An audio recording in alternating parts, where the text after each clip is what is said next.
Hello, good morning, and welcome to episode 6 of Blnker, the podcast.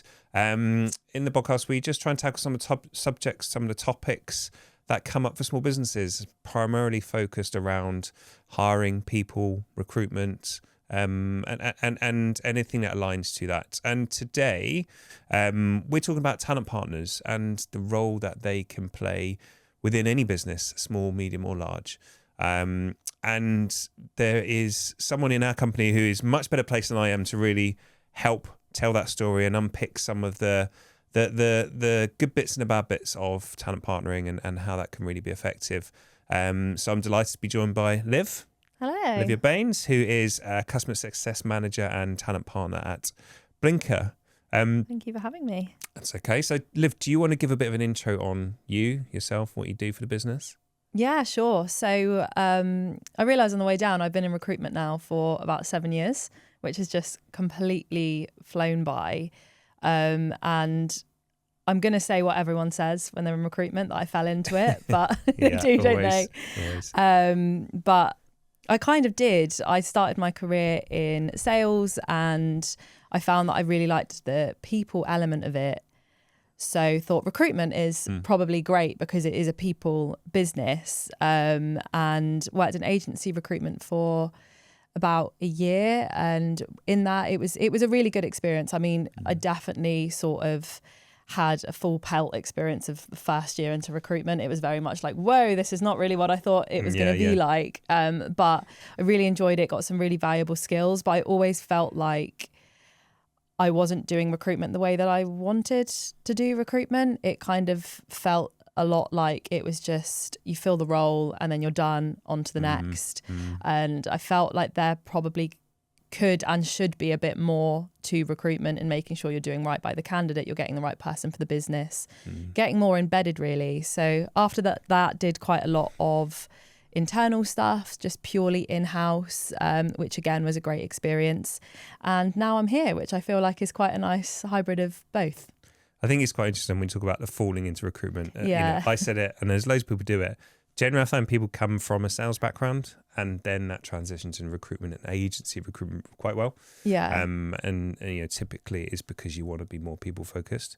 So there is a bit of a kind of a natural meandering path in there.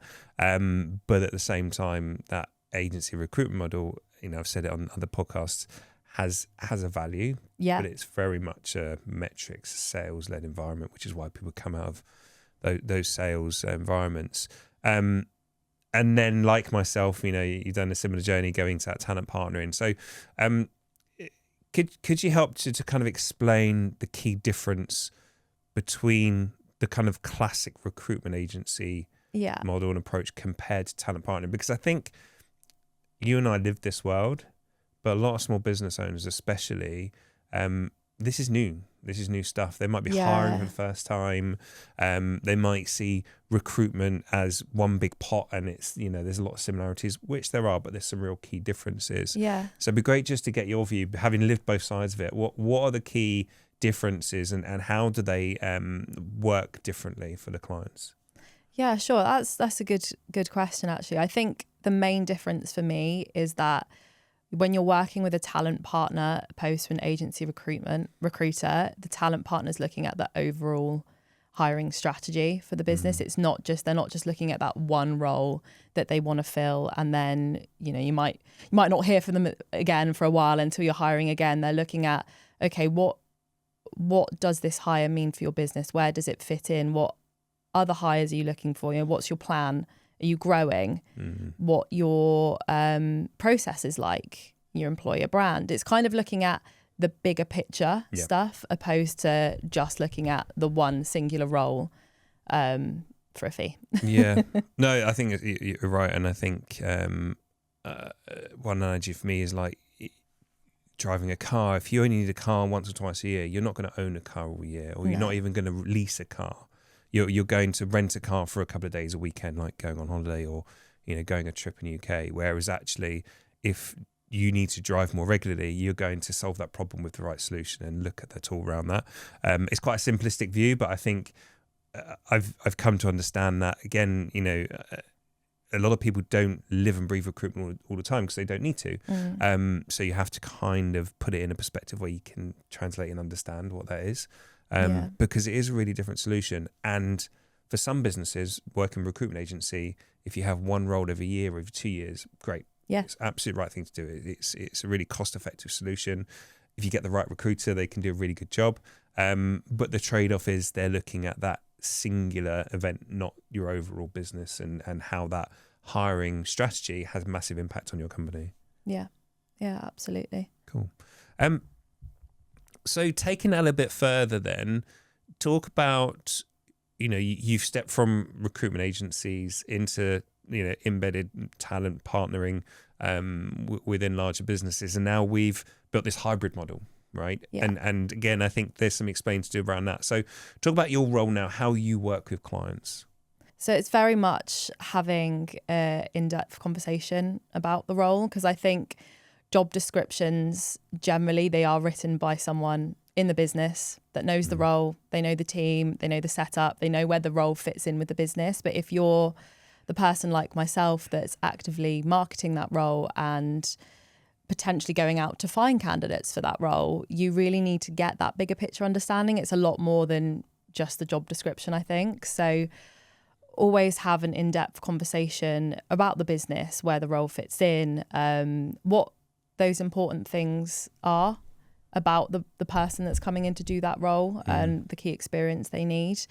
And then after that, it's a conversation around advertising, because some roles do better on other platforms. And I think that's a really key thing, just making sure that it's advertised in the right place. And I think some businesses wouldn't, obviously, why would they understand that that's important? They would just have, we always just advertise here and that's what we do. But actually, there's a lot of different ways that you can find applicants. So it's just having a conversation about what that looks like for that role. Sometimes, you put an advert out and you get lots of applicants, and that's brilliant. There are other times where you might have to reach out directly to candidates, and that's part of my role as well. And we have that discussion with a client, whether I think that we're going to need to do that or not. And we just have a regular conversation. It's not that we just put the role out and then, you don't hear from me until we've got CVs to send. It's a regular sort of conversation around what things are looking like, and how we can sort of maximize the opportunity there, really. From there, then I do quite a lot of the first stage shortlisting. So at the moment with the market, you put a roll out, you do get quite a lot of CVs come through, especially when it's right? Yeah, really especially when it's technical roles. And if the role, there's a lot of hybrid models now, and remote for some roles, so that widens the pool hugely. So I look after that sort of top level shortlisting, just to make sure that once clients have the shortlist from us, these are candidates that do fit the key requirements for the role, and they're not sifting through all the noise. Yeah. It's such a big challenge at the moment, I think. The market is very candidate rich, maybe the right way to put it. And we see it all the time. You get roles you put out and you got hundreds of applicants, within a matter of days, which sounds great on the surface, that all these people want to come and work for your company and they're really interested. But the reality is that because of the way online advertising is set up now, it's a bit like Tinder, where you can just sit there and swipe jobs, and you're not really paying too much attention, because if you aren't working, your primary goal is to get a job, not worry too much about getting the right job. So it's quite interesting. Some companies see it's brilliant, we've got all these people that are applying, but how do you cut through that noise? It's such a big task, and especially when you're running a business, you might be running a tech company or retail business and all these other things, that you aren't a trained recruitment professional. It's how do you get to the point of going, I don't want to speak to 200 people, I want to speak to 5. Yeah. And that's a real bind that I think is becoming more and more apparent. And companies are starting to switch on to the fact that actually that's not an efficient way to recruit. No. I mean, it can take sometimes like a good day just to go through applicants. And then if you're looking at CVs for an entire day, you miss stuff. Yeah. You might miss the right candidates because you're too busy sifting through the noise. Absolutely. And then from a candidate experience perspective, you want to focus your time on the most relevant candidates. You can't speak to everyone, and that's the reality. And I think there's a bit of myth. I can understand, especially if candidates aren't working, it's is tough. Yeah. But, the business need to focus on the people that are going to make the biggest impact for them. And so having some automation within there is really important, but it needs to be human-led. Yes. And I think there's a real disconnect at the moment for candidates and companies hiring, in that candidates are seeing their applications just instantly battered away by AI. And AI has a massive place to play, but there needs to be that blend. There needs to be humans looking at things, because not everything's black and white. No. We're humans. We're not, chairs or tables or plants. There's subjectivity within that, and the ability to look beyond a CV is really important. So I think that's critical, really, to making a human felt approach to ensuring small businesses can compete with big companies who have the resource to do that really effectively. Yeah, and I think that's one of the many things that I really love about what we're doing, is that we're so passionate about keeping that human element. I think with both of us being in recruitment for as long as we have been, we know how important. Most of the time, love it. Yeah, yeah, most of the time, we know how important having that human element is. Absolutely. So let's talk about the fun stuff. I suppose it's those common mistakes that small businesses might make, and we've touched on a few already. But what are the things that you typically see on a day-to-day basis, whether that's companies we're working with, worked in the past, or you see from afar? Let's dive into some of those. Yeah, I think for the main one I think I've noticed recently is when businesses aren't hiring proactively, they're hiring reactively. And I think, again, I probably should have touched on this earlier, that's one of the really good things about working with a talent partner, because you have got more of that conversation where you feel like things are proactive instead of just reaching out when you've got a role and you need to fill it. But seeing that quite a bit at the minute, where hiring is something they know that they need to do, but they wait until the last minute to do it. They don't have the time then to do the follow through, because it isn't just we've got this role, we need to recruit for it. It is the interviews, it's having those conversations internally that you need to have, it's planning for when this person's going to start. And I think it needs to be more of a conversation. So I think that's definitely the main thing that I see, is just business not really giving it the time and the conversations that it need to have before it needs to happen, and if that makes sense. Yeah, totally. And it's a really hard thing, for business owners who have got 1,000,001 other things on their plate. Yeah. And if you've not got a live job right now, why should you give it the attention? Because it's not impacting what's happening in your business right now. And, the market is tough right now across the board, not just in hiring, but in all facets. So it's like focusing on things that can impact your business right now. But then that creates a problem, because then ultimately you're being reactive, and, suddenly you're on the back foot. So it's how to give hiring an always on focus without it being a time impact on your business and a resource impact on your business, when it's not going to be the thing that impacts your business the most that week, that month, that quarter. But ultimately, if you're a business that has ambitions to grow, or the reality is there is movement, people moving around, you need to solve it before it happens. Yeah. Or you need to be thinking about it before it happens. And that's really important, isn't it? I think for businesses that need to think more strategically to make sure they're hiring not just anyone, but the best people. Yeah. I think there's a distinction there as well. Yeah, there's definitely a balance there for sure. Yeah. I think another thing that I see is, we used to call them an agency. I don't know if you've ever called them this, a unicorn. When you're looking for a unicorn. Yep. You're looking for someone that has got the exact experience that you need, coming from the exact previous business, very, very tight on the requirements, which is important for some roles. And I think there are some roles that lend itself to needing to do that than other roles. But I don't think that there is ever the perfect, when you see a CV through without having a conversation with somebody, you're never going to get that full picture of how that person is actually going to be able to fit into the business and do the role. And I do think one of the mistakes I see is perhaps not looking beyond the CV. You need to have sometimes a conversation. If they're ticking majority of the boxes of experience, have a chat. Yeah, I think that's really important. Yeah, absolutely. And I think if anyone's hired or been through recruitment processes, when someone comes on board, how often do you remember the CV compared to remembering the conversation or the interview? Yeah. And I think that's a really, really interesting point. It's, the CV is such an important part of the recruitment process. And I think a lot of people in the recruitment world are trying to downplay it and, prioritize other things. But you need to have a good CV. You need to be able to demonstrate experience, your accountability, what you've delivered within your career. And it gives people that good snapshot. And ultimately, it just cracks the door open a little bit, start the conversation. Yeah. And that's really important. But we all remember the good conversations. We don't remember, the CV that started that conversation. No. Absolutely. So it's a really important part to think about that and be quite open-minded around it. But I think going back to your original point around that unicorn, when you're paying big recruitment agency fees, your expectation is, I'm paying this, so find us the unicorn. Yeah. Yeah, true. Because what's missing is transparency. You don't have that transparency to say, look, here's all of the evidence. You're just showing a few CVs to go, here's what we want you to select from.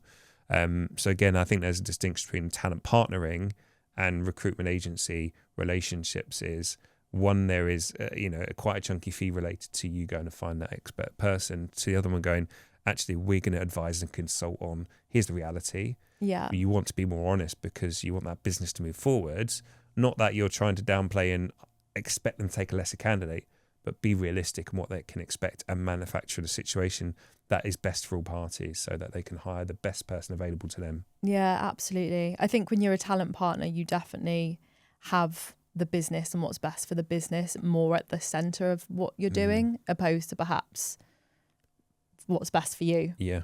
I think that's an important distinction. And I think the last common mistake that I see is businesses that perhaps, and like we were saying, when recruitment isn't your day-to-day, it's not going to be the forefront of your mind. But I think it's really, really important for businesses to think about their employer brand and the candidate experience. I think just naturally, geographically where we are, but there's a lot of businesses when you're in perhaps slightly trickier location and you've got a fairly niche business. Yep. It's more important than ever to ensure that your candidate experience is good and your employer brand, your reputation is high, because people do talk. Absolutely. And, if you've already got a small pool, don't make that pool smaller. I think that is probably, I've left it till last, but that might be the biggest one, is just not having that mind on what the candidate experience is. And even if someone doesn't get a role, if they've had a good experience, that does stay with you. Absolutely. And you do talk to people about it. So yeah, and go back to the point made earlier, if you're going to get 100, 200 applications, you're only going to hire one person. Yeah. So that's the best 1% of people that have engaged with your business, made the effort to reach out. It's, how does that impact those 99% that are going to go away? And maybe talk about your business. If you never got back to them, if made the effort to apply, and you never respond, what does that leave with them? But again, all these things take time, right? And it's how you manage that as a busy owner, founder, to ensure you can, start that journey, not be perfect, but start moving on that journey forwards. So for a lot of businesses, especially, companies that we work with, small to medium-sized enterprises, they don't need a full-time internal talent resource. That's the reality, is that's too much for their company. If you're hiring 2 or 3, 4 people a year, it's not something you need.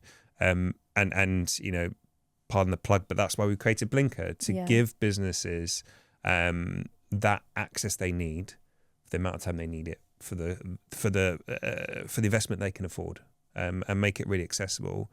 But for businesses that maybe haven't even got that far yet, they might just be thinking about making their first hire, or they might only need one person a year. What can they do themselves to make hiring when they need to hire easier? And we've already touched about an employer brand, but what does that mean practically in terms of 1 or 2 things they can actually do you think? I think having a look at their advertising, how they advertise and where they advertise. I think being really clear on what you need, what the requirement is quite important, and making sure that the advert is written for the person that you want. I think with that, it's also you've got to understand who you are Yes. Not just as a person, but as a business. What's your identity? Because as much as you want to attract people, you also want to put people off. Yeah. You want people to work for you because they resonate with who you are. And it's not trying to hire lots of the same people, because that isn't healthy, but hire people that are interested in what you do. I think resonate with how you talk about your business and see an opportunity to add value to that. At the same time, someone might watch that video or look at your careers page or read a job advert and go, doesn't sound like me. And that's okay. Yeah. And it's better to put those people off at that point than to bring them in because they look great on paper and let's just hire anyone. Yeah. And I think that's something else that small businesses maybe don't think about when you're trying to make that first or second hire. It's really important to go, who are we? What are we about? And who do we want to come into our ecosystem? Yeah. Especially when you are that small, it makes such a big impact on your company. So things like getting your processes right, having those sorted like you talked about at the beginning, plus also identifying and just mapping out who you are and who you want to be, I think really helps then to start that journey forward. So hopefully when you start to grow, you've put the foundations in place and it just makes everything a lot easier. Yeah. Which is really important. I think we've had a really good stab at what it means to be a talent partner. Yeah. What it means for businesses. What is there anything else that you don't think we've covered today that you think we should really dive into that small business might want to hear about? No, I don't think so. It's one of those things when you live and breathe it, it's quite hard to talk about, isn't it? It is hard to talk about. I'll probably on the way home be like, I should have said that. But I think that's reality. We do live and breathe it. And, I always say things like, if I'm to go into business and try and build a website, I wouldn't know where to start. No. And so then you put it in that context, it's actually, we're just giving a few little sound bites to businesses so they can start their own journey or understand what is actually involved behind the scenes. I think that's really important and probably misunderstood. So yeah, thank you very much. It's been great to have you on. If there are any small businesses out there that want help their recruitment or just want to understand a bit more about talent partnering, you can reach out to myself or Liv via LinkedIn or visit our website, blnker.com. And we'd love to have a chat with you about your own needs going forwards.